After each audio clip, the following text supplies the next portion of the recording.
안녕하세요, 리바이버입니다. 신형 투싼 NX4의 플러그인 하이브리드 생산은 예정된 것으로 보여지나 국내 판매는 불투명한 것으로 판단됩니다.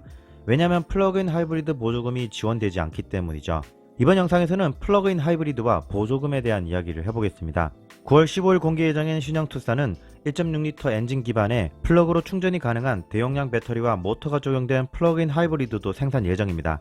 다만 내수 시장에서 판매할지에 대해서는 가능성이 굉장히 낮습니다. 그 이유는 바로 차량 가격과 보조금의 관계 때문입니다. 자, 그럼 먼저 저공해차 보조금 지원 관련 담당자와의 통화 내용을 한번 들어보시죠. 자동차 한영계획팀입니다. 예. 지금 플러그인 하이브리드는 아마 사업은 올해까지만 하실 거예요. 지금 보조금 대상 차종이 아까 말씀드린 대로 네. 정해져 있는데 예, 예. 지금 현재는 현대 아이오닉하고 현대 소나타 플러그인 2대밖에 안 남았어요. 혹시 나머지는 다 그게 마감되셨고요. 올해 네. 300대 기준인데. 네네, 그렇죠. 300대 그게- 기준에서 배정된 각 제작사별 대수가 있어요. 네네. 예, 그 대수의 모든 제작사는 다 마감이 되셨고 현대만 일부 한 10대 정도 남았어요. 그럼 차후에 네. 뭐 올해 하반기에 신차가 나온다고 하더라도 보조금을 못 받게 되겠네요. 예, 대상은 아니신 거고 이미 예. 끝났습니다. 네, 알겠습니다. 감사합니다. 감사합니다. 네. 환경부는 그동안 플러그인 하이브리드 차량에 대당 500만원의 보조금을 지원해줬습니다.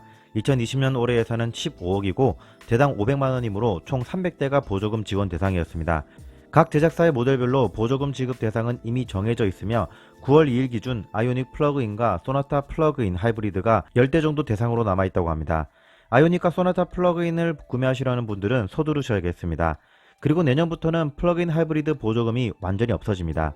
하이브리드와 전기차 사이에 애매하게 있던 플러그인 하이브리드는 500만원의 보조금을 지원한다고 하더라도 큰 인기가 없었던 것이죠. 자, 그럼 니로를 한번 예로 들어볼게요. 니로 하이브리드 시작가는 2,420만원부터이고 플러그인은 1,000만원 더 비싼 3,452만원입니다. 더 비싼 이유는 1.4배 높은 출력의 모터와 5.7배 증가한 용량의 배터리 가격 때문이죠. 만약 여기서 500만원 보조금이 있다면 구매를 생각해볼 수도 있지만 1,000만원의 차이가 있다면 대부분 고민을 안 하실 것 같습니다.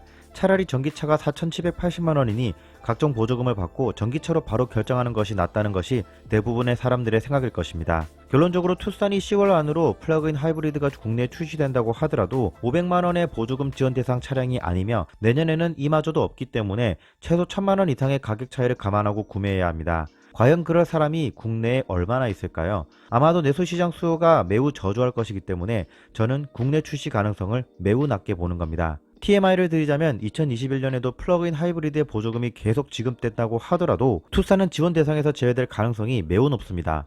이미 소렌토 하이브리드 사례에서 그 원인을 알 수 있는데요. 산업통상자원부의 플러그인 하이브리드에 대한 기준은 엔진 배기량과 관계없이 무조건 연비 18km/L를 만족해야 합니다.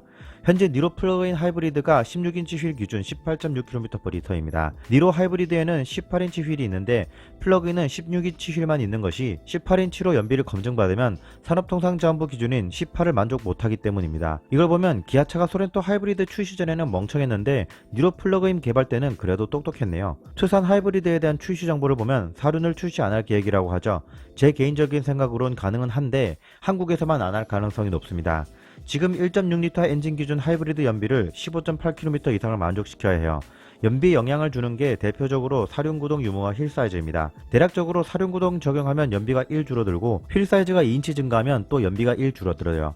주행 성능과 연비 두 개를 동시에 잡을 수 없는 것이 또 이 두 개 옵션입니다. 그렇기 때문에 투싼 하이브리드 휠 사이즈는 소렌토 하이브리드처럼 17인치와 19인치 두 개로 나올 가능성이 높아요. 제가 이전 영상에서 투싼 하이브리드 예상 연비가 17인치 휠 기준 17.9라고 했죠. 여기에 19인치 휠 적용되면 16.9 정도면 산업통상자원부 기준은 만족하죠. 하지만 사륜을 적용하면 15.9가 됩니다. 추가로 빌트인캠 적용하면서 연비 하락도 감안하면 간당간당한 거죠. 그런 이유로 사륜을 제외했을 가능성이 크다고 보고 있습니다. 누군가는 이렇게 말할 수도 있어요. 어차피 국내에서 만들어서 해외에 수출할 건데 국내에 판매한다고 해서 손해볼 건 없지 않냐 라고 말이죠. 손해볼 수 있습니다. 왜냐하면 국내에 출시하게 됨으로써 필요한 제반 요소가 한두 가지가 아니기 때문이죠. 홈페이지에서도 신형 모델에 대한 정보를 올려야 하고 전국의 직영 및 대리점에 상품 소개 팜플렛도 인쇄해서 배포해야 하고 차량의 특성이 다르면 그에 따른 영업사원들과 정비사들의 교육도 필요하고 에이스 부품 또한 시스템 및 재고 관리가 필요합니다.